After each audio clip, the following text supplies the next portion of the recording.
Yeah. Oh, great. I'm just getting things set up here a little bit.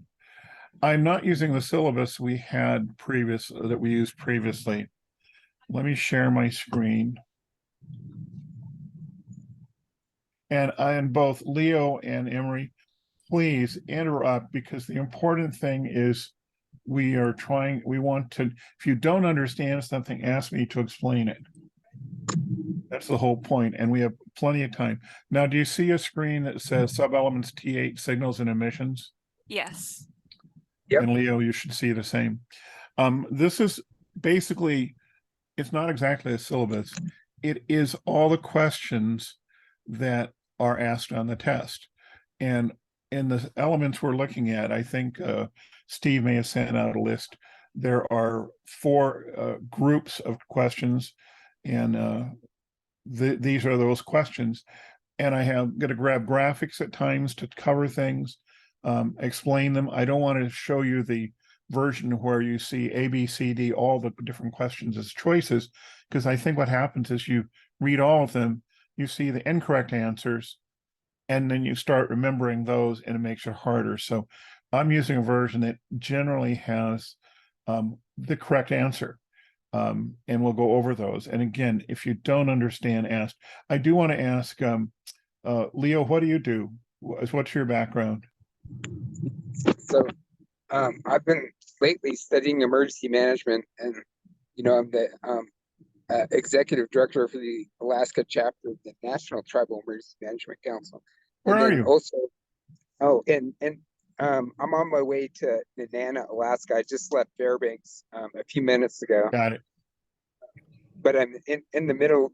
Pretty much, if you went to the middle of the state, Yeah, you're put near your finger. near Fairbanks anyway. So Yeah. it's Alaska's, for those that don't know, No, Alaska has special rules, not about ham radio. It is legal to land an airplane in most any road, and you are supposed to yield airplanes. There are not enough airports. And if you're flying in a light airplane in Alaska, you have to carry food in the winter, sleeping bags, a gun, because it's survival, mosquito netting. Alaska is a special place, and ham radio is really valuable in a place like Alaska. I know it's changing with technology. Emery, what do you do, or what's your background? Are you technical or people? I also work in emergency management. I've been with the Blue Lake Rancheria tribe for about 6 years now.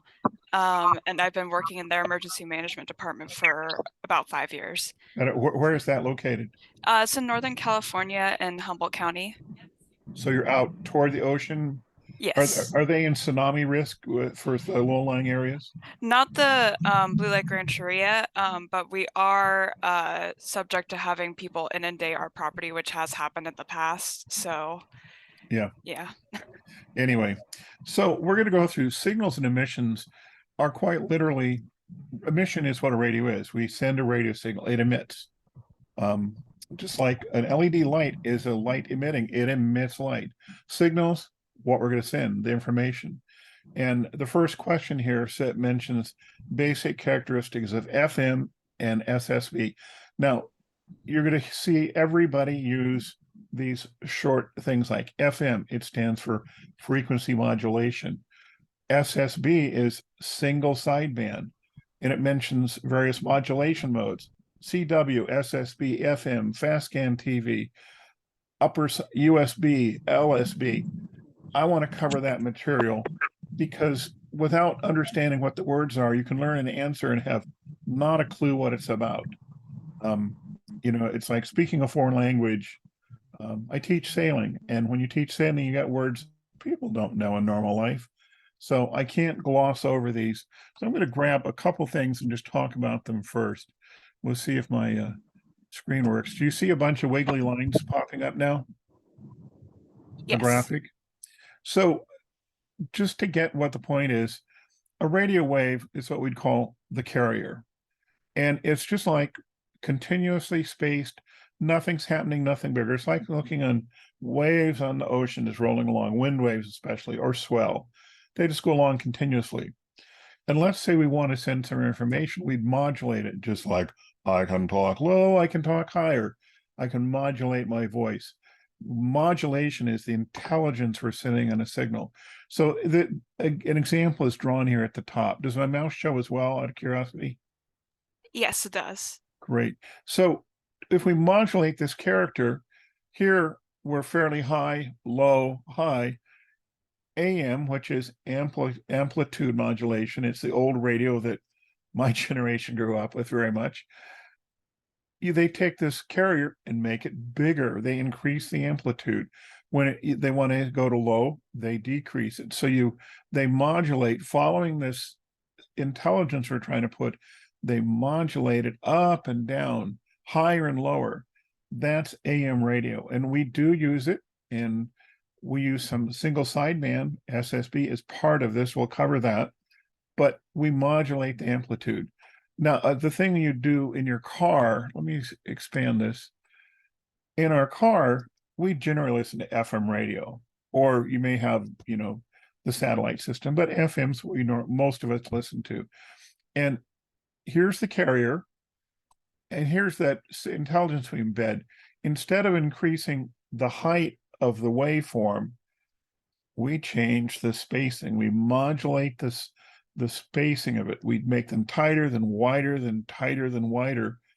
You can see it's following the pattern of this intelligence down here as frequency modulation. And let me close this one and put that away. With single sideband, let me grab that. Single sideband was mentioned. Single sideband, that AM signal that we talked about, it occupies space. Imagine you have a piano and I hit all the keys with both hands. I make ignoring what the sound is. We're hitting lower frequency and higher frequencies and a bunch in between. And this would be an AM signal on the screen. It goes in this case from 28.39 megahertz, because it says hertz, but we're out to 1,000 is kilo, million, 28.39 megahertz up to 28.403 megahertz. So it's occupying 3 kilohertz, 0.3 megahertz either side. And here's the center where that center of the frequency is sending. Well, this is what when we listen to most AM radios we're listening to. It's all of this. With single sideband SSB, we can chop off half of it, just use either the upper sideband, USB, or just the lower sideband, LSB, and suppress this middle one entirely. They represented the middle carrier right up here with this large line. It's the biggest piece, but you can suppress it. Now, if we get rid of all that, it's like pressing just one hand down, not two. We remove one, press some down, and we don't even take the biggest one in the middle that we hit the hardest. We only use the part of it. That's called single sideband. We use one of the two. There's an upper and lower. Somebody might call AM double sideband. I've never heard anybody use it in conversation. Does that make sense to both of you? I see you nodding. Okay, I'm going to close that. CW, they mentioned that modulation. CW, most people just say it's Morse code, and it's not Morse like Morris the cat. It's Morse, M-O-R-S-E. It was named for a man, and there's some arguments. Other people were involved in the creation of it and versions of it. And today we use a version called International Code. Morse invented it for the telegraph. That was a wire they used at the train stations before radio in the 1800s. And in fact, it was different. About half the characters are the same as we use today. And the most famous one people know is SOS. Titanic did send it. It was new. Nobody knows what it stands for. Maybe it stands for save our ship, save our souls, but it was easy to copy. But what we do is we mention the carrier here. I'm going to bring this back. Here's the carrier. Normally, to putting the intelligence or any signal in it, we either modulate an amplitude or by frequency. And I'll touch another frequency version called phase modulation. It looks the same when you decode it. It's just how you create this, how you create it. But Morse code, or CW we call it, is what you'll normally hear, is we send it and then I'd turn off my radio.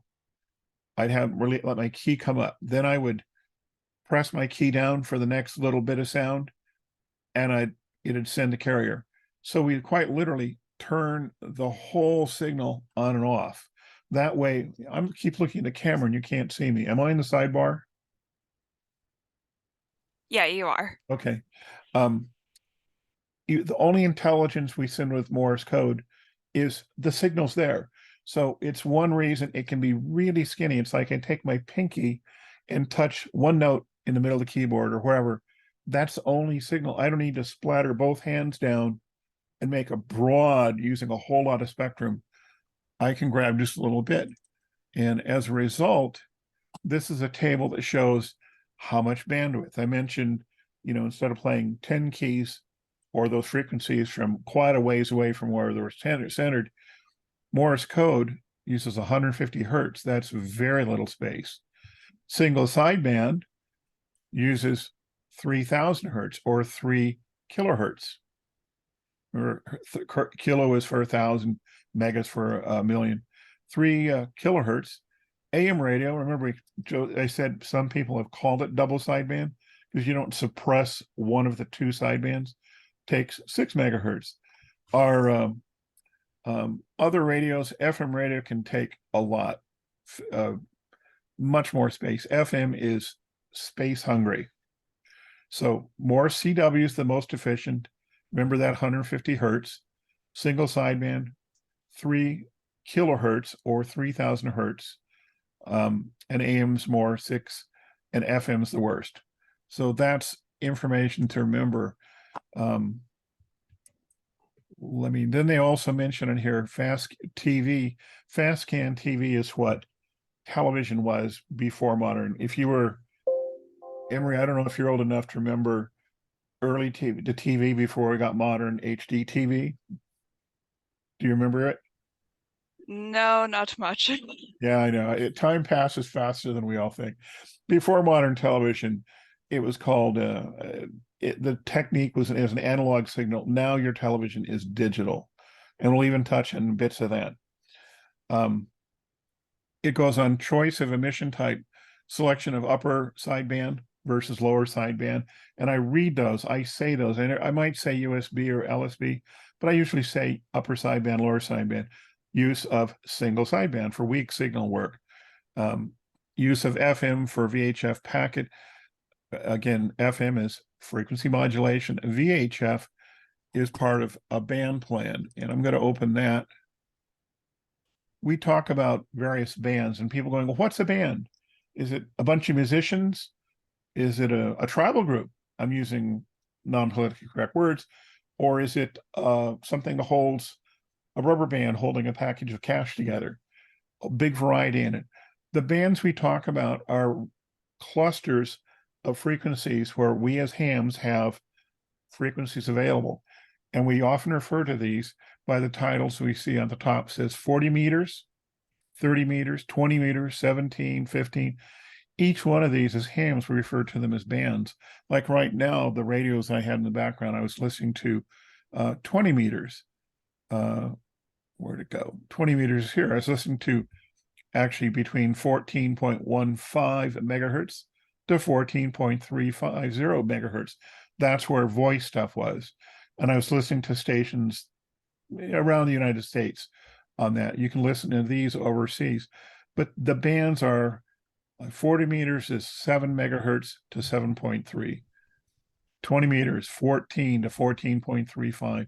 These exact numbers aren't critical. There can be questions on these. I tend to use a printed chart.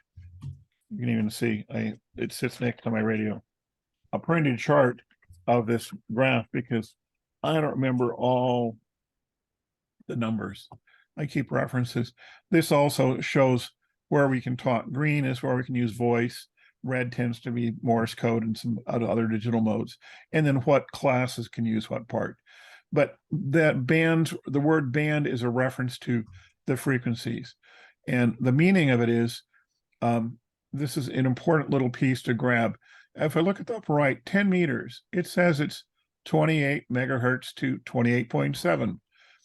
Well, if I multiply 10 times 28, 10 meters, 28, that's 300. And you'll realize all of these start multiplying out the same. 20 meters times 20 times 50, 14 or 15, 300.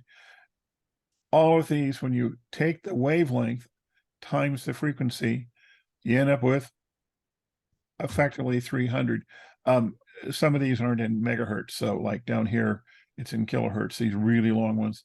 But that's the way you can have an idea what band you're on. For you, we tend to use band for what area we're in and the frequencies. Some very old radios used to probably have, instead of frequencies, they had the band on them and wavelengths. So we're going to go through these questions. Oop, you've already been through that. So brief on single sideband.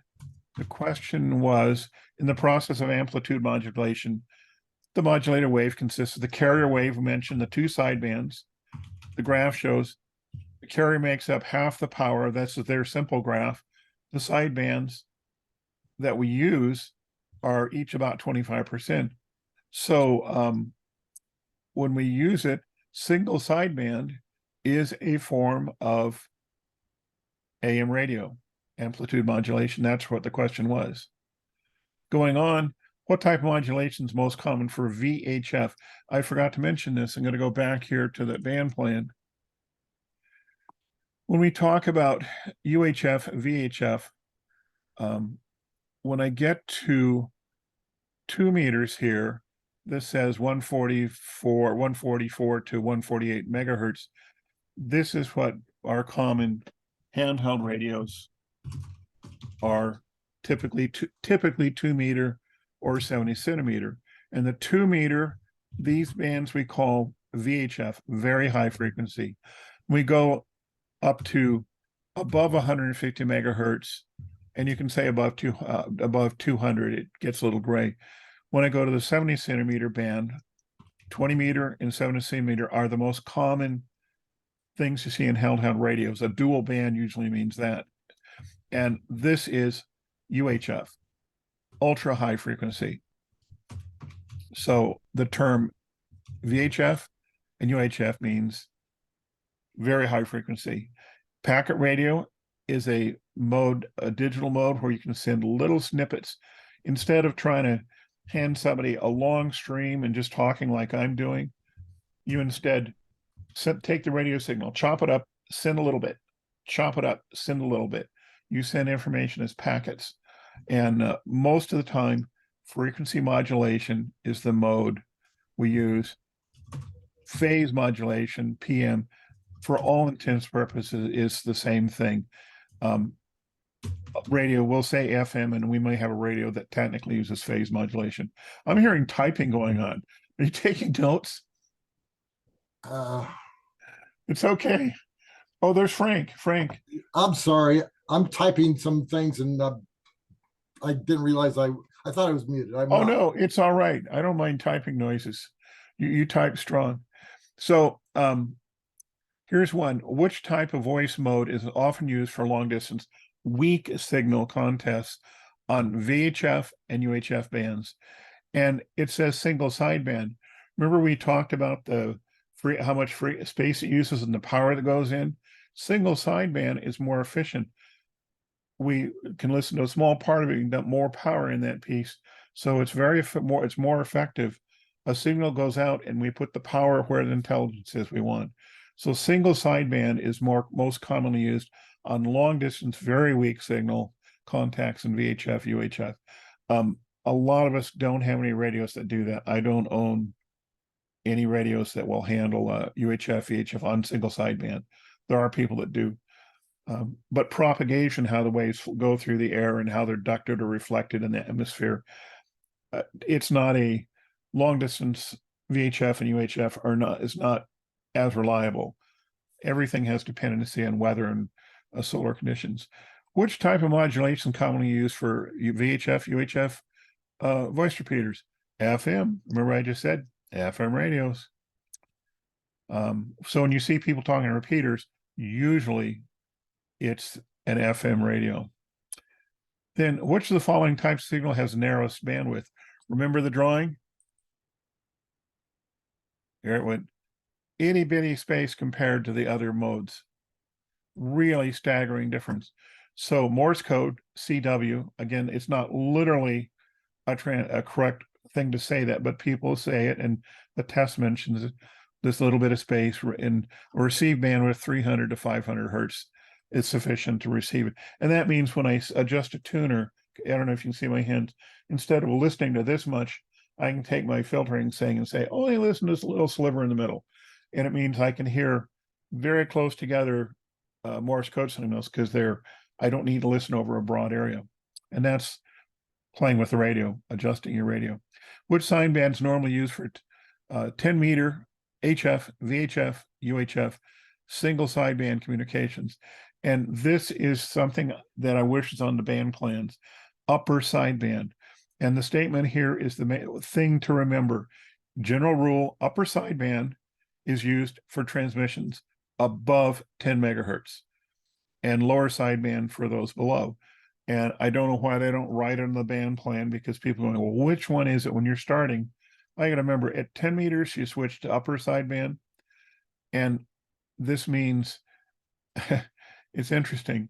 10 meters, when I say above, the wave is getting shorter. So 10 meters, then they mentioned VHF, UHF, those are higher frequencies, but shorter wave. Use the higher the frequency, 10 meters and above, use upper sideband. Again, if you have a question, ask it. Don't hesitate. Interject. And here's that other one. We already talked about this. And Yes. could you back up a page? You said 10 meters and you had on the screen 10 megahertz on the answer part It's of a it. typo. I didn't write this. Okay. Yeah, this is a fast reading thing. Oh, interesting. Can you pull a test up and look if they wrote it that way? Not really quickly, but yeah, somewhat well, quickly. So remember, this should say below. The whole thing is, this is incorrect. This should read I read it the way my brain was thinking. As a general, upper sideband is used for transmissions above 10 meters and lower sideband for transmissions below 10 meters. And again, that 10 meters, let me open this. No, 2 megahertz is correct. 30 meters is 10. So when we're in 20 meter radio, we're on upper sideband. I made a mistake in my statement. I use lower sideband when I get into 40 meters and below, or 10 megahertz. But you switch to upper sideband, all of these, sorry, my fault. Do you get the message? It says 10 meter is 30 megahertz. This is interesting. Because I said 10 meter and these, that's correct. Yeah, the way they wrote it, 10 megahertz. Let me go back to this.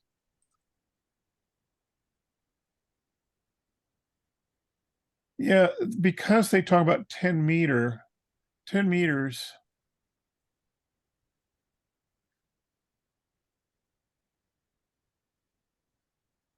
Oh, see, they should have written the question. They're saying this 10 meters, 28, and UHF, VHF. They're talking about particular little band areas. All you got to remember, above 10 megahertz, it's in frequency, yet they use meters in the question. This is a real mix of metrics. I think what happened is you were saying meters and looking at the megahertz part of it. Yeah. But the question itself is correct there. It is, but and I wish they had not discussed wavelength and then answered the question with frequency. Yeah, I think we'd have to talk to Jack Riley about that. But the four answers that they have are upper sideband, lower sideband, suppressed sideband, and inverted sideband. Those are the four choices. Right, and that's what I was wanting to show them. I have is I think it's is this the one? No, that's a different one. Yeah, if you bring the band plan up, I think that's the best one. And then we can show the upper sideband ones. So upper sideband is everything from these two columns, everything moving this way. Lower sideband starting here and this column. That's where I truly wish they marked sideband on the band plan. With the exception of 60 meters. Yeah, but just, and that's marked That's especially, marked. but I wish they would label it. And again, I think of frequency, and I just as a question, I sort of dislike that they had the question discussing 10 meter FM. They should have said frequencies. It'd be much simpler. And then they use frequency in the answer.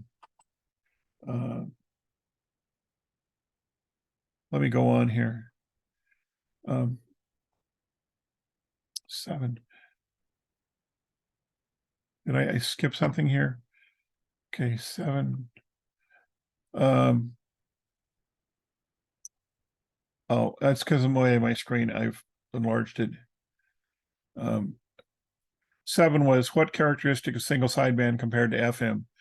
Single sideband has narrower bandwidth. Remember this drawing? Single sideband, 3 megahertz. FM's down here and can be quite large. We can vary how big it is. Oh, come on. Oh, that was in the right spot. I'm changing the screen, the font size, so I was trying to keep it larger. Come on. Here we go.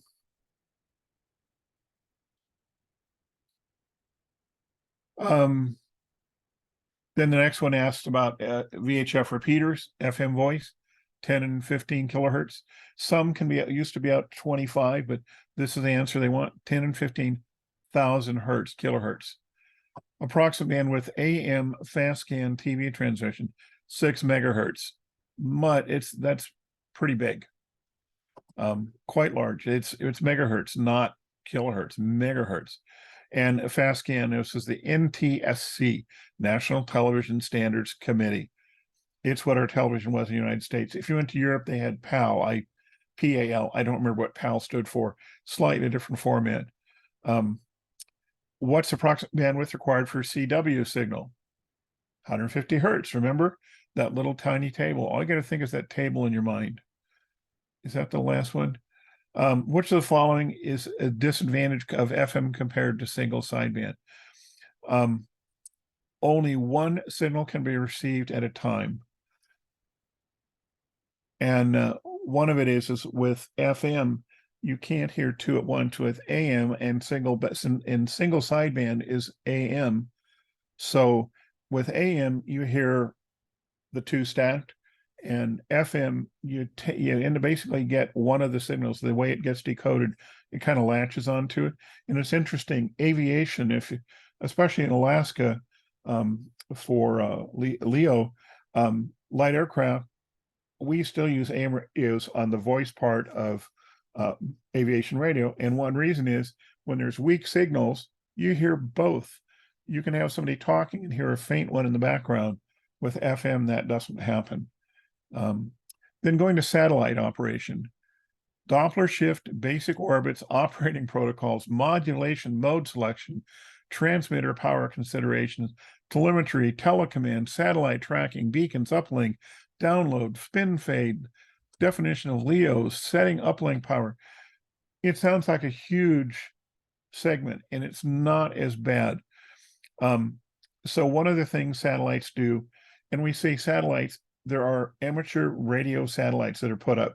Some are little, relatively small cubes that do some basic things. Some just go ping. They used to be called Monty Python satellites. No, not really.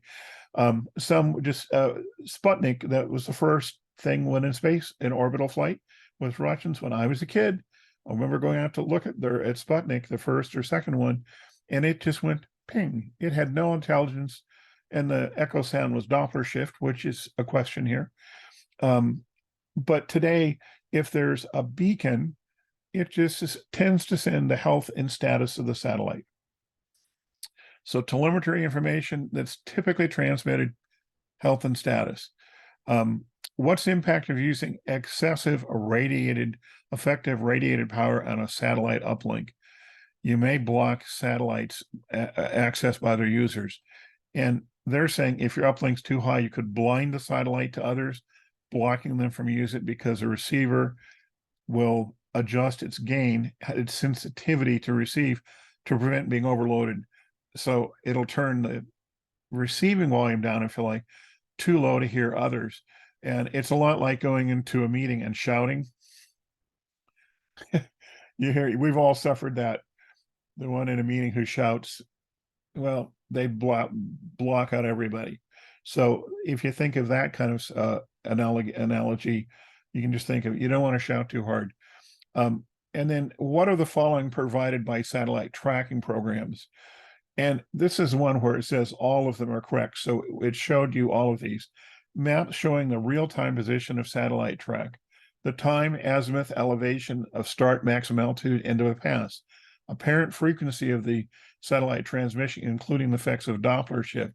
And one of those to show, let me see if I saved this. Oh, here it is. I grabbed this. Here's a live map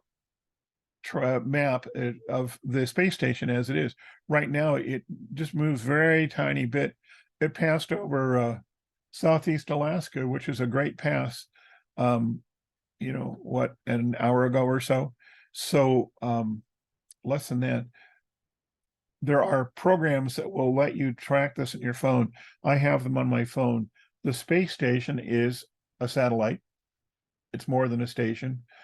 And it has a amateur radio repeater on it. And it's one that we talk to on, we use both VHF and UHF. We talk up on one and listen to the others. Instead of a normal repeater, we'll transmit in one frequency, shift it if we're talking 2 meters by 600 kilohertz. On this, you simply use two completely different bands and it repeats it. So I've talked to it with a handheld antenna that's directional on a little handheld radio. Here's a one that will do both, can do dual band, and I can listen to it on it as well as receive concurrently, crossband, 5 watts. And I've talked to stations in the East Coast of the United States, Ontario area, through that radio via the space station repeater. It's free. It's for all hams. Anybody can listen to space station radios, and a space station radio means a radio transmitter from orbit. It doesn't implicitly imply being on the space station, but all of the satellite tracking's out there. Let me move this away. How can I get rid of it? Come on. There we go. I'm trying to move things. I don't want to grab the wrong thing. So all of these, time, azimuth, elevation. There's also, well, I'm going to skip that piece. What mode of transmission is most commonly used by amateur radio satellites? And it says all these are correct. We've already talked about the difference between them. The FM is what I used on my small radio to talk to people, using it as a repeater through the space station to other places in the country. And the people can do Morse code, data. There's lots of digital things we can do. I can use my computer through FM radio and send email, text messages, be it a small, and for that, because you're both in emergency management.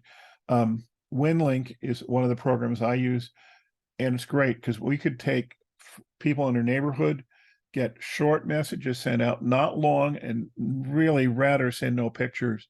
That'd be itty bitty 100 kilobyte pictures, but there are digital modes. So all of them, single sideband, all of these can be used by amateur satellites. What's the satellite beacon? We already said it's a transmission that contains status information. It talks about health and status is typical. And then this one, which of the following inputs to satellite tracking? Keplerian orbits. Kepler was actually, I don't know if he's an astronomer or a physicist, because it's kind of both. What they're talking about is defining these tracks. Let me get this going again. Oops. I'm still with you, right? Yes. I thought I could expand this. It must be the modem in. This table is, I don't think you can read it, but it's got the name of the satellite designator, the year, the time, epoch and year, derivative of the mean motion, ballistic coefficient. It's all the technical data that describes an orbit. And most things, remember, when we looked at the space station, it was going north-south. Around the Earth doesn't mean around its waist. We can have, imagine a hula hoop, you can have it around your waist or tilt it up. And the space station, in how high it goes, how far north-south is the orbital inclination. That's the main interest. Things that are down around the equator, like geosynchronous satellites, just park there. They're around their equator. And most of our satellites pass over fairly low. But these Keplerian elements are all the critical things. The programs that use those, generally you download it as data. It's just from the internet. It pops in the program. We don't manually enter those. So being aware they exist is probably adequate. Doppler shift. What is Doppler shift in reference to satellite communications? And the word phrase they're going to answer is an observed change in signal frequency caused by relative motion of the satellite. Here they used perceived lower. As it's coming toward you, you're going to hear higher frequency. As it's moving way lower. We've all been by a train. Maybe not, Leo. You've been by trains ever? Yeah, well, there's a train. I've been on the Alaska Railroad here, and All right. Well, I don't mean riding and it, it but when actually you goes through when it- Nenana. yeah, when it goes past, there's a train to Fairbanks from down. A supply train comes in from. I think most stuff lands in Seward. Anyway, Yep. very very cool train. Anyway, when it goes past, you hear the pitch rising, and then when it goes past, it falls away. That's a Doppler shift. In sound and radio waves, because they can't travel at constant speed, when you're moving, what you just sent moves at a constant speed, but now you're crowding it, so the next wave is closer, so it looks higher. When it goes past you, it'll be lower. Now on satellite operation, when we're on the lower frequency, the VHF, it isn't really significant, but on UHF, the shift is more obvious, and we actually have to tune our radios differently as it goes. First comes up over the horizon and then goes past us.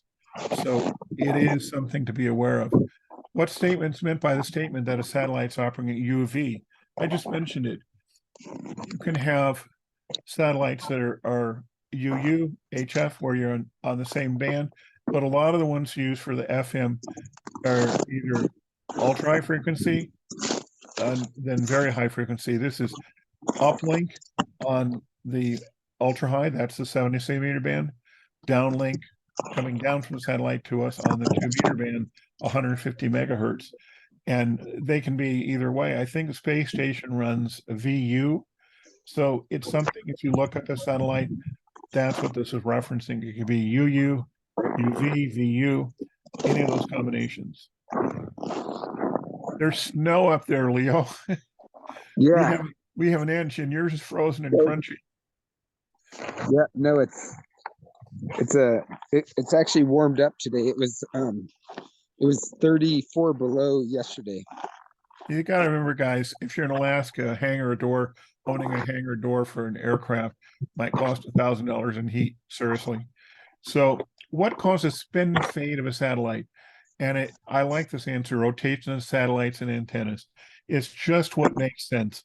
It's spinning. The antennas has is some kind of gain, meaning we put up antennas on a roof in television days and even today, dishes that focus and concentrate the beam going out and make us hear more coming in. And satellites have some kind of directional gain. They don't just go ping blathering every direction in a sphere. The rotation causes the parts the same to the strongest signal to come and go. It can come and go or just have slight fade, but it can fade away and come back. What's a LEO satellite? Well, for some people, it's the guy in the blue lights behind you. He's a law enforcement officer. It's not. It's simple. Low Earth orbit. And low Earth orbit is, go ahead, Leo, you may want to suppress now. You're with your family, your audio. Low Earth orbit is anything inside 1200 mile or less. And that's an awful lot of stuff. The space stations, I forget if it's at 300 miles. Some things are as low as 100. When they get too low, they don't last a long time because they start dragging in it. They say below 99 miles will have very rapid orbital decay, which I just mentioned. Satellites like the Dish Network, major communication satellites in the traditional sense, they can be very high in geosync, where they're out about 20,000 miles, 22,000 miles, where they can just stay parked over the same geographic spot on the equator. And those are our Dish Network or TV stuff. The new Starlink satellites that are going up, they're low Earth orbit, and I think there are 3,000 in orbit of those right now. So things are coming over all the time for those. But LEO is low Earth orbit. Who can listen to telemetry from space station? We already said, if it's there, you can listen to it. Anyone. 12, which of the following is a way to determine whether your satellite uplink power is neither too low nor too high? And I had mentioned I could listen on this radio to what comes back. Is your signal strength on the downlink side should sound or be about the same as the beacon. But that means you have to transmit and listen. Very often people don't have radios or are able to do that. But what it does mean is I could take the radio I use in my car with 50 watts, no real reason to use 50 watts to the space station. I know I'm only using 5, but it's all with these frequencies. If you can see it, you can talk to it pretty much. And the space station's up, whatever I said, and slanted through the atmosphere, it's further away as it's coming. It doesn't take enormous power. That way we leave it, other people can use it. Boy, we're getting through this. This category, operating activities, radio direction finding, contests, linking over the internet, exchanging grid locators. So how do you locate sources of noise interference or jamming? Well, radio direction finding. It's easy. If you can aim at it, we could draw a line, just like looking forest fires when we used to have, not so much in Alaska, but fire lookouts. They see smoke, they say it's this direction. Somebody else would do the same thing. You could draw a line in there where they cross. You've located where it probably is. And that's what radio direction finding is. It's interesting. You can, traditional radio direction finders on small boats, they didn't look for the strong signal. You actually turned the antenna to, when it was on its side, you didn't hear anything. You look for the weak. Our ears are better at hearing weak than discerning the highest volume. But the antenna next question asks which of these items would be useful for a hidden transmitter HUD. And it says a directional antenna. And these are things I would use to talk to the space station. The handheld, I can aim it at the space station, or if I'm going out in the mountains, I could take this as a collapsible kit. I don't have one sitting by me, but there can be small, and you can build your own great hobby thing. You can make something and carry out, have your 5-watt radio be further than you can normally talk, aim it the way you want to talk, and be able to communicate. So it's useful for radio direction finding, but also directing your radio signal. What operating activities involves contacting as many stations as possible during a specified period? Contesting. I I don't know if Steve or I can't say it, Array are contesters. I am not. It's very popular. The other thing that's not exactly contesting, there's things called parks on the air and summits on the air. People go to particular parks, they're on it, particular ones listed on the internet, and see how many people you contact. So it's not exactly a contest, but contesting is a big deal. And most of it involves in how many people can you contact.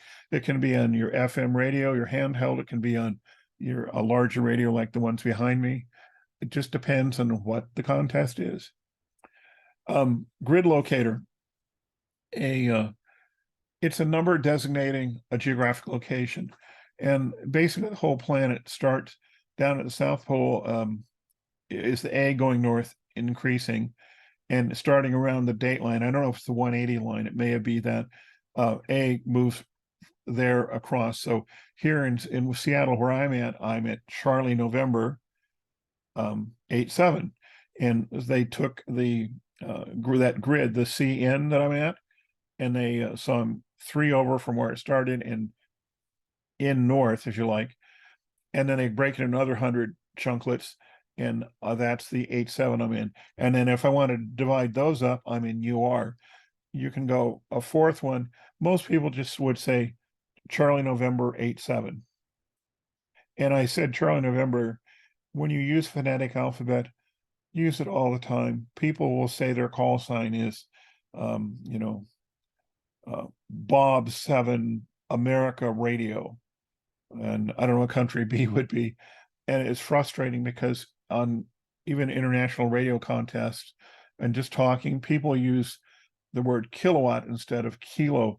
And I start thinking they're talking about power or a country. So learn the phonetic alphabet and use it. It really helps. How is over-the-air access to IRLP nodes accomplished? Remember I mentioned the little acronyms. IRLP is Internet Radio Linking Project. And frankly, it's not used as much as it was. It's used by using DTMF signals. What are DTMF? Does anybody know? Wiggle your head or something if you know. Okay. So DTMF is dual tone multi-frequency. Steve or Ray, did I say it correctly? It's the tones you hear in your phone. When you press a digit, you hear there are 2 tones, or like an A and a B tone, both played at the same time. And DTMF is what our radios, like this radio, has a keypad. When I press any one of these digits, it makes a DTMF tone. And they're used for all kinds of commands as well. So how to access, there are things I want to do. I hit those tones and it activates. I have little devices in my house that connect to the internet, but I can talk to them through my radio when I'm too weak to get good signal out. And I can say where I want to go using those dual tone multi-frequency. It's the buttons in the radio press. It's just like the phone has them, the old fashioned phone. Voice over IP. What is voice over internet protocol? And some people say VoIP, you'll hear. It's a method of delivering voice communications over the internet using digital techniques. And you'll hear this, it's not just ham radio. Their companies sell VoIP for telephone. If you still have a landline, there are companies that were vigorously selling voice over IP. And all it means is you actually don't have to have real copper wire. You can use it, the internet. So voice over IP is really dominant. Just remember, let's send voice over internet using digital modes. And then what's the Internet Radio Linking Project, IRLP? We see that again. It's, again, links amateur stations, repeaters via the internet using the voice over IP protocol. We got lots of acronyms. Which of the following protocols enables an amateur station to transmit through a repeater without using a radio to initiate transmission? Echolink. That is the one choice they have. There are others. I use a mode called All Star. There are others, but Echolink works. I have Echolink on my Android or iPhone. I can open that on my phone and use my phone to connect to many repeaters. Most of the ones I normally use have that connection available. And so I could be in Australia and talk to a local repeater here in Seattle. And in fact, we have many people that do that. One of our repeaters is very busy, and our nets that we have are very friendly. We have people all over the world checking in using these, internet protocols. And Echolink is free. You have to have your license before you can register. And that's basically a requirement. You have to have your license to register. And I think you probably read what it said. They show a graphic. Again, it won't, maybe it'll go bigger. Nope. There it is. So here they say, let's say instead of area, we say here in the US and here in Australia. So you're connecting with a PC, and again, I can use my phone using Echolink. It goes through a transmitter, but you're talking to the transmitter comes through computer internet to another place in the world and back out. It's just their graphic showing it. So what's required? We already said, register your call sign. That's your proof of license. What is an amateur radio station? What is an amateur radio station that connects with other amateur stations to the ground? A gateway. We're a bit fraught with terms. Gateways, when you get into the digital modes, it can get tricky because of what we call DMR radio. Some of the things we're coming up to, buzzwords get used and the similarities are there. And I still have to ask help when I switch to a digital mode I haven't used. So if it sounds confusing, ask your Elmer. Then we get into, where'd I go? I'm on D, right? Non-voice and digital communications, image signals, definition of NTSC, we already touched it, CW packet, PSK, APRS, error detection and correction, amateur radio networking, digital DMR, digital mobile radio, WSJT, broadband hamnet. So that's a whole cluster. The short version, NTSC we talked about, was the old style TV. Most TV by hams is slow scan, not fast scan. CW is what we think of for Morse code.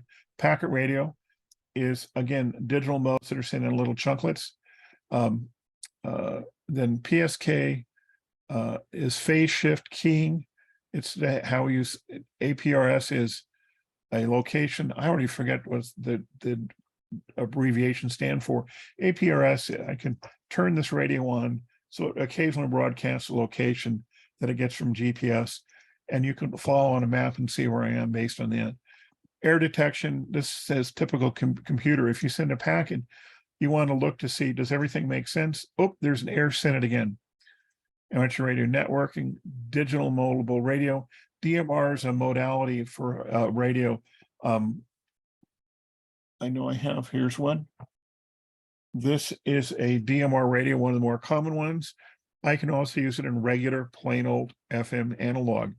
And the DMR radios are useful because many of the repeaters are interconnected. So I can say I want to talk to a group of people interested in, America. And you can find people all over the country where they make a connection into, think of it as a room or a channel where you're all talking the same thing. So which of the following is a digital communication mode? Packet, IEEE 802.11, FT8, all are correct. FT8 is a very weak signal thing. It's interesting. You don't really communicate other than, hi, I'm here, I heard you, click. It's all digital. And it's interesting to look at propagation around the world. I can say, who's hearing my signal and where are all the signals I can hear? It's computer-based. Some people get a thrill out of it. You play with it a while and may say, okay, I didn't get to talk to anybody, but packet, 802.11, FT8 are all correct. Talk group on digital, a way for, we mentioned it, a way for groups of users to share a channel at different times without hearing others. So talk group keeps the conversation in that talk group. And a repeater can have more than one talk group. DMR uses two on one radio frequency, breaks it up, and can by time and can have two people talking on the same repeater concurrently to two totally different groups. And it does it so there's a little digital time lag in there. But it's all very automated and kind of cool. What kind of data can be transmitted by APRS? They're all correct. GPS position is what most people want. Some people will send text messages, be it very small, very short, and weather data. Again, GPS is what most people think of APRS as, and it's they're all correct. And what type of transmission is indicated by the term NTSC? We already mentioned analog, fast scan, color TV, old school. Which is the following application of APRS? Providing real-time tactical digital communications in conjunction with a map showing location status of stations. So this is, I don't want to bring it up, but I can do this on Google Earth. I can say, I want to see all the APRS signals, and will show me where everybody is. And there are people that want to track. One of the good things is since you're emergency comms and operations with APRS, if you have people out in the field running APRS, it has to be able to be heard by something. And a lot of people are in areas of high density. There are a lot of repeaters, but our APRS, if it's can be received, you could look at a map and see where all your team members are or where the vehicles are. So APRS has some really good uses outside of just, gee, it's fun. In emergencies, it could be really nice to know where people are without having to get on the air and say, where are you? PSK, phase shift keying, I mentioned. I don't think I have a good picture for that. I don't. And which of the following describes DMR? A technique for time multiplexing two digital voice signals on a single 12.5 repeater channel. And that's just what I said. You can have two voice channels on one single frequency, one repeater channel. And, DMR, I think it was developed by Motorola at one time, but digital mobile radio, international standard. It's kind of cool. Again, I don't use it much. Which of the following is included in packet radio transmissions? I got to go to the next page. All these are correct. I mentioned you had to have some way to check. A checksum permits error detection. A header contains the call sign of the station to which it's being sent. Automatic repeat request instead of error. That's all. Checksums look for errors. And then it says send it again. CW, another name for Morse code, even though it stands for continuous wave. There are only a couple more questions. Which of the following operating activities supported by digital mode in WSJT-X software suite? This is mentioned, it's a program, I even forgot what WST stands for. It's running on my computer as I look. You can do Earth to moon signals where you bounce signals off the moon, weak signal propagation beacons, meteor scatter. These are all correct. And they list more down here. It's software that facilitates the communication protocols for a bunch of different things, all these different acronyms. And a lot of people, I'd say FT8 is the most common one people are using it for. What's an ARQ transmission? Automatic repeat request. It's an error correction method in which the receiving station detects an error, sends a request for retransmission. Digital, when you have used packet, instead of just sending information like I feel I'm doing now, I'm streaming it out. Error correction would you raise your hand and you say, hey, Dan, I didn't get it. That would be a repeat request or error correction.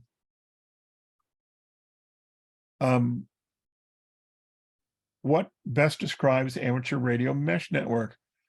An amateur radio-based data network using commercial Wi-Fi equipment with modified firmware.